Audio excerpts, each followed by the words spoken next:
কেউ যদি মনে করে মাত্র ৩৬ দিনের আন্দোলনের ভিতরে ১৭ বছরের ধারাবাহিক আন্দোলনের কিছুই নেই, তাহলে এটাও রাজনৈতিক অপরিপক্কতা। সেই জন্য বলি, রাজনীতির মাঠের প্রাইমারি স্কুলের বাল্য শিক্ষা শ্রেণীর ছাত্র হিসেবে যদি সবকিছু বুঝে নিয়েছি বলা হয়, আমি তাদেরকে বলবো, নতুন দলের নতুন বন্ধুদের, পুরাতন বন্দোবস্তের রাজনীতি বাংলাদেশে আর হবে না, চেতনা বিক্রির রাজনীতি বাংলাদেশে আর হবে না।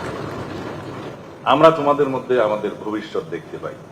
আমি ছাত্রদের উদ্দেশ্যে বলছি, যারা গণ অভ্যুত্থানে ভূমিকা রেখেছে, শহীদ হয়েছে, তাদের আকাঙ্ক্ষার বাস্তবায়ন আমরা করতে চাই। সেটার প্রতিযোগিতা হোক। আকাঙ্ক্ষার বাস্তবায়নের প্রতিযোগিতায় আমরা আছি। আমাদের নেতা জনাব তারেক রহমান আছে, আমাদের একটা পরিকল্পনা আছে, আকাঙ্ক্ষা বাস্তবায়নের অঙ্গীকার আছে, সে অঙ্গীকারের জন্য আমাদের কর্মসূচি আছে, আমাদের আন্তরিকতা আছে, আর্থিক সংশ্লিষ্টতা আছে, সেগুলো অর্জনের চেষ্টা করছি। সুতরাং আমরা শুধুমাত্র উই হ্যাভ এ প্ল্যান বলে ছেড়ে দিইনি। আমাদের নেতৃত্ব আছে, আমাদের পরিকল্পনা আছে, আমাদের কর্মসূচি আছে, আমাদের প্রতিশ্রুতি আছে, বাস্তবায়নের অঙ্গীকার আছে। সেজন্য আমরা আর্থিক সামর্থ্য অর্জন করার চেষ্টা করছি। আমরা যাব, এগোব। আর যারা আকাঙ্ক্ষার উপর ভিত্তি করে চেতনা নির্ভর রাজনীতি করতে চাচ্ছে, তারাই আজকে স্বৈরাচারের পতনকে কেন জানি আমন্ত্রণ, স্বৈরাচারের যে পতিত স্বৈরাচারকে কেমন জানি আবার আমন্ত্রণ জানানোর মতো একটা পরিবেশ আবহ সৃষ্টি করছে। সরকারের বয়স 5.5 মাস 6 মাস, এখনই রাস্তায় বক্তৃতা দিচ্ছে ব্যর্থ সরকার। আর ব্যর্থ হওয়ার জন্য তো একটা সময় লাগে।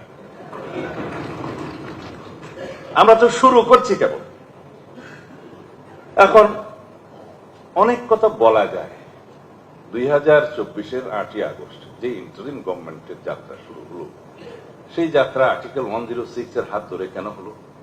তখন তারা কনস্টিটিউশনের কাছে গিয়েছে, তখন তারা সুপ্রিম কোর্টের কাছে গিয়েছে। তারা জানে কিছু আর্টিকেল অ্যাব্রোগেটেড হবে এবং সেটাকে লেজিটিমেসি দেয়া হবে। যখন পরবর্তী সংশোধন হবে কনস্টিটিউশনের, সেখানে চতুর্থ তফসিলের সবকিছুকে লেজিটিমেসি দেয়া হবে।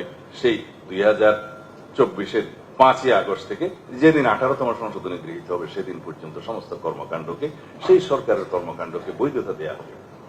সংবিধানের প্রফেসর আছে আমার বন্ধু বুরহানুদ্দিন রানা, আমরা তাদের কাছ থেকে সবক নিয়েছি। সম্ভব কিনা তারা বলেছেন সম্ভব। অতীতে যারা ক্রান্তিকালীন বিধান হিসাবে আর্টিকেল 150 অনুসারে বিভিন্ন বিষয় তফসিলে ধারণ করছে, চতুর্থ তফসিলে, সেই ক্রান্তিকালীন সময়টা কি হবে, অনেক সময় অনেক বিচারপতিরা তার ব্যাখ্যা দিয়েছেন। বিচারপতি কালো মানিকও একটা ব্যাখ্যা দিয়েছেন, দেখলাম